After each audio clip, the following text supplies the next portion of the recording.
नमस्कार, मैं हूं गिरीश वानखेड़े और आप सुन रहे हैं और देख रहे हैं मुझे ईपीलॉग मीडिया के इस पॉडकास्ट शो में जिसका नाम है द गिरीश वानखेड़े शो। आ देखे ज़रा। इस शो में मैं उन फिल्मों के बारे में बताता हूं जो थिएट्रिकली रिलीज़ होती हैं, और इस वीक में जिस फिल्म का रिव्यू मैं करने जा रहा हूं उसका नाम है एनिमल। ये एक Hindi drama thriller feature film है जिसको डायरेक्ट किया है संदीप रेड्डी वांगा ने, जो जाने जाते हैं अपनी पहली सुपरहिट फिल्म अर्जुन रेड्डी के लिए, और इसके बाद इन्होंने हिंदी की सुपर डुपर हिट फिल्म बनाई थी जिसका नाम था कबीर सिंह। ये दोनों फिल्में सुपरहिट थी, लेकिन इन दोनों फिल्मों में एक चीज़ कॉमन थी, और इन दोनों फिल्मों में वुमेन कैरेक्टर्स को ऑब्जेक्टिफाई करने का इनके ऊपर आरोप लगे थे। कई सारी कंट्रोवर्सीज हुई थी, कुछ वुमेन टीम्स ने भी इसके खिलाफ बातें की थी, लेकिन उसके बावजूद भी फिल्में बॉक्स ऑफिस पर सुपर सक्सेसफुल थी। और अब इनकी तीसरी फिल्म आई है एनिमल, जो कि इस वक्त की सबसे बड़ी फिल्म है। ये फिल्म रिलीज़ हुई है करीब 3,500 से 4,000 स्क्रीन काउंट में, और अब जब मैं इसका पहला शो देखकर आ रहा हूँ तो मैं आपको पते के साथ कह सकता हूँ कि इसमें वो सारे के सारे एलिमेंट्स हैं जो एक ब्लॉकबस्टर फिल्म में होने चाहिए। कहानी की बात करें तो इसमें एक बहुत बड़ा बिजनेस टाइकून है जो अपनी बिजी शेड्यूल के कारण अपने बच्चे को वक्त नहीं दे पाता, और उसका बच्चा जो है वो अपने पिता को बहुत चाहता है। वो चाहता है कि 1 मिनट, 2 मिनट, 3 मिनट, कम से कम 5 मिनट पिताजी उसको दे, जिससे कि वो खुश हो सके। थोड़ा बहुत वक्त उसके लिए भी पिताजी निकाले, लेकिन पिताजी का शेड्यूल इतना टाइट है कि उसको वक्त नहीं दे पाते, और इससे बच्चा अंदर से अपने आप गुस्सैल होते जाता है। और फिर उसकी 2 बहनें हैं, इन दोनों बहनों के भी अपने पतियों के जो रिलेशनशिप है उसमें इसकी दखलंदाजी होती है, और उसको ये महसूस होता है कि ये दोनों जो हस्बैंड्स हैं उसकी सिस्टर्स के वो लायक नहीं है। इसके लिए एक कॉन्फ्लिक्ट पहले नज़र आता है इस घर में, जिसके कारण गुस्से से ये हीरो, हमारा जो रणबीर कपूर का कैरेक्टर है, वो हीरो घर छोड़कर अमेरिका चले जाता है। तो वो जब वापस आता है तब उसको पता चलता है कि उसके पिता को मारने के पीछे जो साजिश है वो उसके बहन के हस्बैंड ने की हुई है, और फिर ये उनके ऊपर अटैक कर देता है। अब चूंकि ये पहले से वायलेंट किस्म का है, बचपन में भी उसकी बहन पे जब किसी ने छेड़खानी की तो इसने स्कूल में जाकर बंदूक चला दी थी। अब इस वक्त तो ये बड़ा हो चुका है, शादीशुदा है, उसने उस लड़की से शादी की जो ऑलरेडी किसी की मंगेतर थी, किसी के साथ शादी करने वाली थी। उससे उसने ज़बरदस्ती में बातें की, लेकिन उसको मना के किसी तरीके से उसने शादी की। तो ये पहले से ही इस प्रवृत्ति का है कि जो चीज़ उसको आसानी से नहीं मिले उसे फोर्सफुल तरीके से ढूंढ लेता है, अपना लेता है। इसी प्रोसेस में जैसे उसको पता चलता है कि उसके पिता पर हमला हुआ है, और सबसे पहले उसका खात्मा कर देता है, और उसके बाद फिर पिता और बेटे के बीच में जो दरारें हैं रिश्तों की वो बढ़ते ही जाती हैं। इसके अपने बहन के पति के मारने के बाद एक गैंगवार छिड़ जाता है, और उसके बाद कई मौतें होती है, और उसके ऊपर भी एक इतना जानलेवा हमला होता है कि एक कोमा में पहुंच जाता है। कोमा से किसी तरीके से बच के जब ये बाहर निकलता है तब उसे पता चलता है कि उसकी इस गैंगवॉर के पीछे कई सारे रिश्तों की परतें थी जो परत दर परत खुलते जाती है, और ऐसे में उसे पता चलता है कि सिर्फ ये जो कुछ भी वायलेंस या जो कुछ भी उसके पिता के खिलाफ रंजिश या साजिश रची गई है, इसके पीछे एक बहुत बड़ी पुरानी कहानी है। अब ये कहानी इतनी लंबी है कि फिल्म की लेंथ है 3 घंटा 28 मिनट।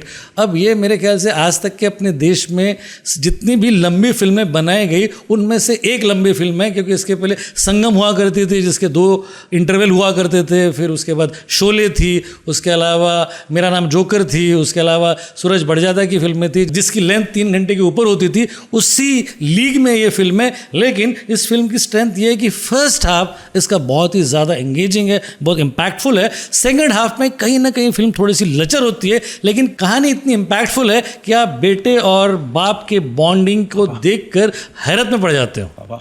इसमें कई सारे एग्जैगरेशंस है जो कि यूजुअली साउथ इंडियन फिल्मों में देखने को मिलते हैं। अगर वो तमिल फिल्म हो या तेलुगु फिल्म हो, खासकर तेलुगु की फिल्मों में बहुत सारे एग्जैगरेशंस होते हैं।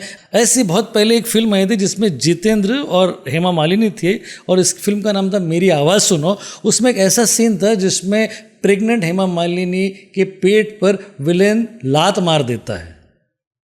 अब वो सीन इतना वायलेंट था उस ज़माने में कि कई सारी महिलाओं के कमिटीज़ ने उस फिल्म के खिलाफ लिखा था और एक्शन लिया गया था और कुछ वक्त के लिए उस फिल्म को बैन भी कर दिया गया था।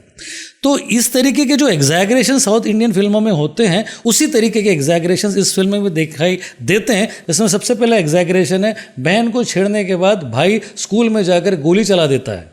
दूसरा एग्जैगरेशन है, जिस लड़की की ऑलरेडी मंगनी हो चुकी है उसको बहला फुसाकर ज़बरदस्ती से अपनी बीवी बनाना। तीसरा एग्जैगरेशन ये है कि विलेन को एक से ज़्यादा कई सारी बीवियां दिखाना और वुमेनहुड को ऑब्जेक्टिफाई करना। चौथा एग्जैगरेशन ये है कि एक वायलेंट सीन के दौरान एक प्रेग्नेंट औरत का वाटर ब्रेक होना। और पांचवा सीन है एक मराठी एंगल का डालना और उसमें मराठी गाने के बैकग्राउंड के साथ एक वायलेंट सीन को क्रिएट करना और पंजाबी और पंजाबियत की बहुतायत होना। इन सारे एग्जैगरेशंस के अलावा इस फिल्म में जो खामियां हैं उसमें सबसे पहली खामी है वुमेन को ऑब्जेक्टिफाई करना। वुमेन के कैरेक्टर को इतना कमज़ोर दिखाया गया है और उसके कैरेक्टर्स इस तरीके से लिखे गए हैं कि वो इम्पैक्ट नई जनरेशन पे बुरे भी डाल सकते हैं। दूसरी खामी है एक्सप्लिसिट सीन्स का होना, जिसमें कई बार अपने प्राइवेट पार्ट्स को लेकर जोक्स किए गए हैं। तीसरी खामी है इम्प्रैक्टिकल चीज़ों का यूज़ करना, जिस तरीके से एक चलते हुए फ्लाइट में सेक्स सीन को क्रिएट किया गया है वो आउट ऑफ द बॉक्स है लेकिन अनबिलीवेबल है। चौथी खामी है बाप और बेटे के रिलेशनशिप के अलावा जितनी भी रिलेशनशिप को डिपिक्ट किया गया है वो बहुत ही कमज़ोर है और कार्डबोर्ड के माफिक है।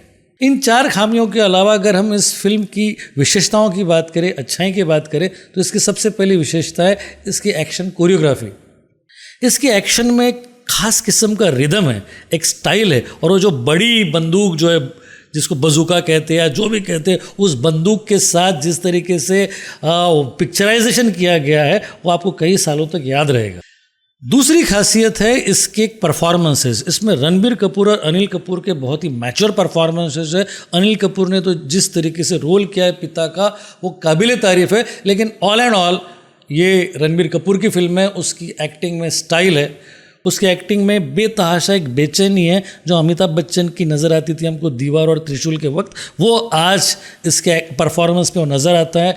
इन दो एक्टर्स के अलावा किसी खास एक्टर के पास ज़्यादा स्क्रीन टाइम नहीं है। हाँ, रश्मिका ने अच्छा रोल किया है, बॉबी देओल का स्क्रीन टाइम बहुत ही कम है जो कि अच्छा नहीं है। इन खामियों और खूबियों के अलावा मैं आपको कह सकता हूँ कि फिल्म कितनी भी अलग स्याही में लिखी गई हो, उसमें जो बाप और बेटे के संबंधों की खुशबू है वो आज तक किसी भी फिल्म में आई नहीं है। उसकी एक खास ताकत है जो आज तक किसी ने भी नहीं उभारा। इस डायरेक्टर ने वो कर दिखाया है और वो भी किया है गजब के वायलेंस के साथ। लेकिन इतने वायलेंट बैकड्रॉप में इस तरीके की फिल्म आती है जो बाप और बेटे की रिलेशनशिप को उजागर करती है, वो अपने आप में एक बहुत बड़ी जीत है।